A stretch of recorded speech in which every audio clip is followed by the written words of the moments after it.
Le Sénégal qui refuse de reconnaître la carte Nina du Mali depuis une semaine déjà.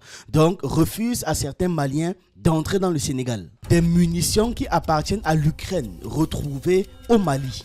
Le gouvernement au Sénégal, curieusement, refuse que les bases militaires françaises soient fermées. Et l'envoyé personnel du président français Emmanuel Macron en Afrique, Jean-Marie Bockel, qui rend son rapport censé redéfinir donc le dispositif militaire français sur le continent africain. Voilà, ce sont les sujets que l'on va traiter dans cette vidéo et sans tarder, on commence. Nous avons le Sénégal qui ferme ses frontières aux détenteurs de cartes Nina maliennes. L'État sénégalais refuse de reconnaître la carte Nina du Mali depuis une semaine. Selon les autorités sénégalaises, seule la carte biométrique de la CEDEAO ou le passeport de la CEDEAO sont valables. Toute autre carte Nina malienne n'est pas reconnue. Pour que les Maliens puissent circuler librement au Sénégal, ils doivent impérativement présenter un passeport ou une carte biométrique de la CEDEAO. Les autorités maliennes ont tout mis en œuvre pour négocier cette situation, mais l'État sénégalais refuse catégoriquement de faire des concessions.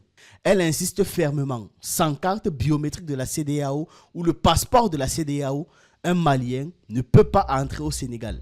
Ça, c'est Histoire d'Afrique qui nous le partage. Et la source, c'est un certain Kassim Traoré.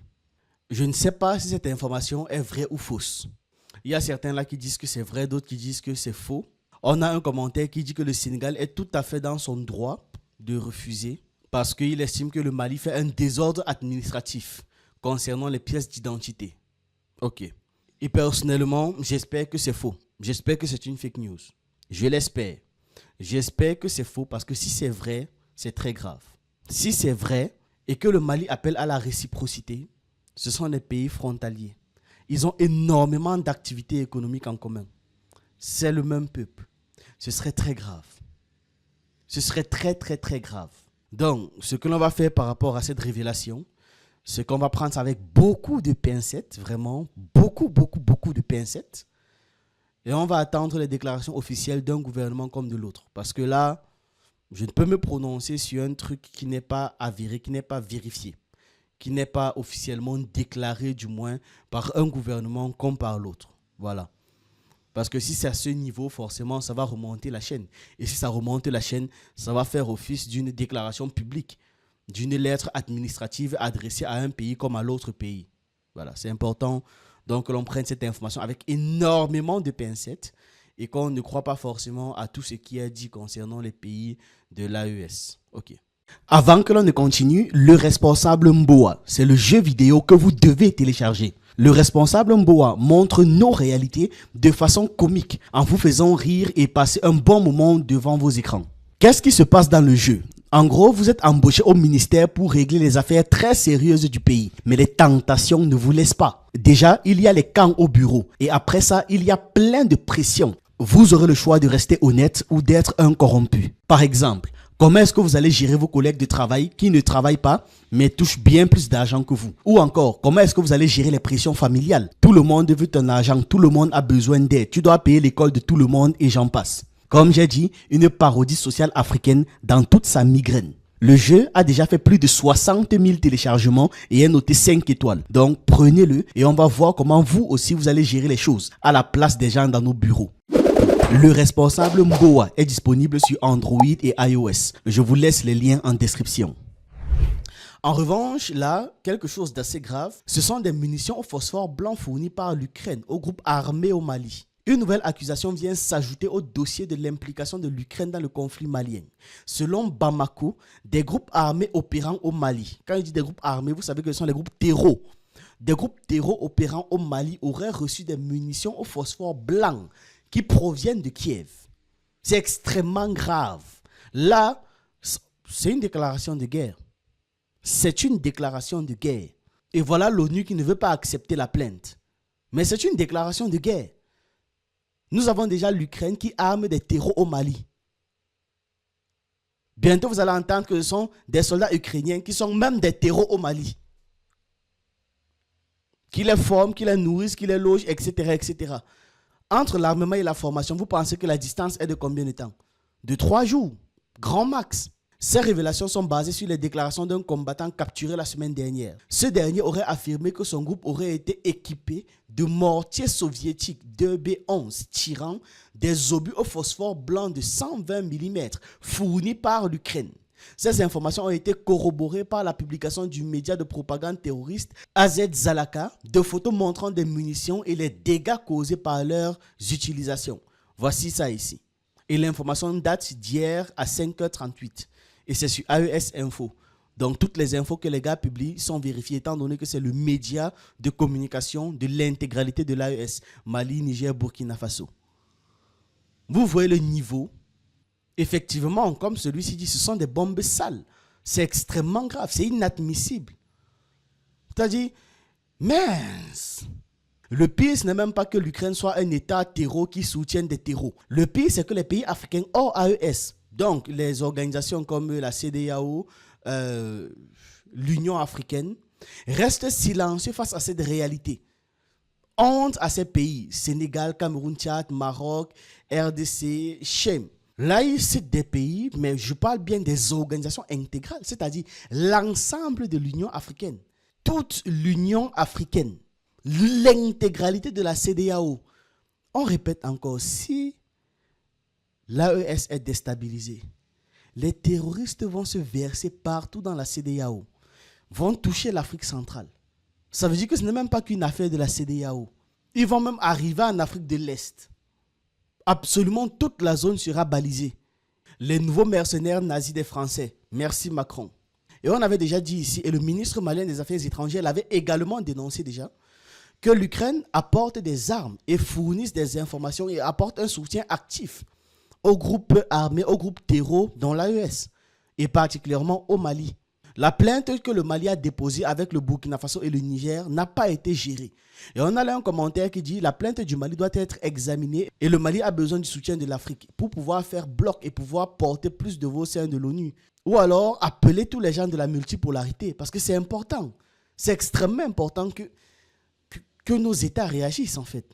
La prochaine étape, ce sera quoi? La prochaine étape peut très facilement être des gars qui attaquent directement le territoire. On va terminer par France 24 français. L'envoyé personnel du président français Emmanuel Macron en Afrique, Jean-Marie Bockel, a rendu son rapport censé redéfinir le dispositif militaire français sur le continent africain. Voici la review. Donc, dans aucun des 3 pays en attendant le Sénégal, les chefs d'État ne vous ont demandé de fermer de bases françaises. Il n'y aura pas de fermeture de bases françaises, on est bien d'accord. En tout cas, c'est l'état d'esprit de nos partenaires.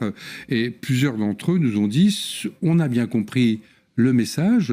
Ce qui compte, ce n'est pas demain le nombre de soldats que constitueront, qui seront dans ce dispositif socle. Il y aura les personnels nécessaires pour que ça fonctionne. Ce qui compte, pour nous, disent-ils, c'est la qualité du partenariat que nous allons bâtir ensemble pour le monde qui vient. Voilà pour cet extrait. Il reste, au-delà de Djibouti, 4 bases militaires françaises, donc Côte d'Ivoire, Gabon, Tchad et Sénégal. Si on comprend bien, ces bases ne devraient pas fermer, mais le nombre de soldats vraiment diminuer. Absolument. Donc c'est vrai que Djibouti, où il y a 1500 soldats, est exclu du périmètre de la mission qui a été confiée par Emmanuel Macron à Jean-Marie Bockel, qui avait été secrétaire d'État à la coopération et qui avait fameusement affirmé que la fin de la France-Afrique devait arriver, ce qui lui avait coûté son poste à l'époque. Mais revenons à la discussion qu'il est en train de mener. C'est en effet une volonté, dit-il, exprimée par les chefs d'État qu'il a pu rencontrer, à savoir Côte d'Ivoire, Gabon et Tchad, que les bases françaises ne ferment pas, mais que le format change. Ce sera des bases souvent mixtes, où il y aura l'armée du pays, en tout cas des soldats ivoiriens, tchadiens et gabonais, juste à côté de militaires français. Mais en effet, les chiffres... Juste à côté ne veut pas dire ensemble. Juste à côté, ça ne veut absolument pas dire ensemble. Qu'on se mette d'accord. Et même quand il parle de réduire, là, on dit réduction visible. J'ai lu les prémices de ce projet. Ils n'ont pas dit réduction, ils ont dit réduction visible. Ça veut dire que les autres seront présents mais invisibles. Lâchés dans la société, infiltrés dans des entreprises et j'en passe. Ils ont dit réduction visible. Et je répète, juste à côté ne veut pas dire avec. Juste à côté ne veut jamais dire avec. Je marche juste à côté de ce monsieur, ça ne veut pas dire je marche avec ce monsieur. On peut marcher juste à côté, mais ne pas être ensemble. Voilà. Le rapport de Jean-Marie Bockel est classifié et il n'y a pas officiellement de chiffres sur la table. Mais on sait quand même que normalement, si les choses se déroulent comme prévu, et c'est encore en négociation, on devrait passer de 350 hommes à Dakar, à Abidjan, et à Libreville à environ une centaine d'hommes, donc une réduction quand même de 350 à 100. Quant au Tchad, où il y a 1000 soldats français sur 3 bases, N'Djamena, Faye-Largeau au nord et Abéché à l'est, on devrait passer de 1000 soldats à 300. Donc là aussi, un tiers. Et possiblement, au Tchad, la discussion porte aussi sur le fait que les Français puissent rester présents dans 3 bases. On sait que le Tchad, c'est un petit peu différent. Il y a des pays, notamment le Soudan, à l'est, où il y a vraiment des troubles. Et c'est pour ça que la France souhaite évidemment pouvoir rester présente, notamment dans la base d'Abéché, à l'est du Tchad. Donc voilà où on en est. Il y a des discussions. Il faut rappeler tout de même le contexte. La France expulsée du Sahel, Mali, Burkina Faso, Niger, dans l'ordre chronologique. La force Barkhane s'est terminée, donc il y a déjà beaucoup de troupes qui sont rentrées. Ce mouvement se poursuit dans ces pays où la France peut donc rester.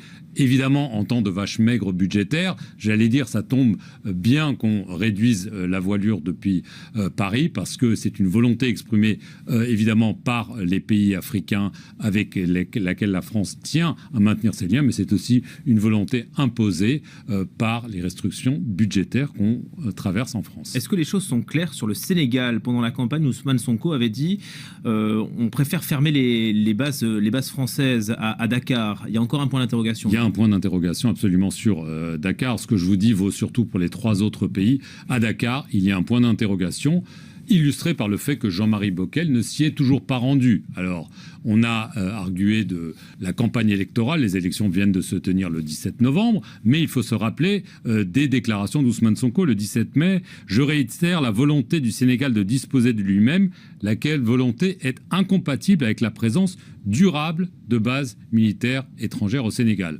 L'autre élément, c'est la sécurité. La présence de bases militaires étrangères au Sénégal. Cette présence de bases militaires suscite des interrogations légitimes. Plus de 60 ans après nos indépendances. Nous devons nous interroger sur les raisons pour lesquelles l'armée française, par exemple, bénéficie toujours de plusieurs bases militaires dans nos pays et sur l'impact de cette présence sur notre souveraineté nationale et notre autonomie stratégique. Je réitère ici la volonté du Sénégal de disposer de lui-même, laquelle volonté est incompatible avec la présence durable de bases militaires étrangères au Sénégal. Alors, du côté français, notamment de Jean-Marie Bockel, on s'accroche au fait qu'il ait dit la présence durable. Ça veut dire que peut-être la présence peut être encore temporaire. C'est vrai que ces bases n'ont pas vocation à rester ad vitam aeternam. Mensonge. Ça a vocation à rester ad vitam aeternam. Pour toujours et à jamais. Et Jean-Marie Bockel de rappeler qu'un mois après ces déclarations d'Ousmane Sonko, le président sénégalais, Bassirou Diomaye Faye, était reçu par Emmanuel Macron à l'Élysée, réunion à laquelle avait assisté Jean-Marie Bockel, qui raconte que Emmanuel Macron a directement demandé au président sénégalais « Est-ce que vous voulez qu'on ferme la base française militaire à Dakar ?» Ce à quoi le président sénégalais lui a rétorqué « Laissez-nous réfléchir à la question. » Laissez-nous réfléchir encore comment. Ouah. Laissez-nous réfléchir encore comment. Laissez-nous réfléchir encore comment, non, Broda. Comment la réflexion? C'est la même chose qu'on a dit à l'ONU.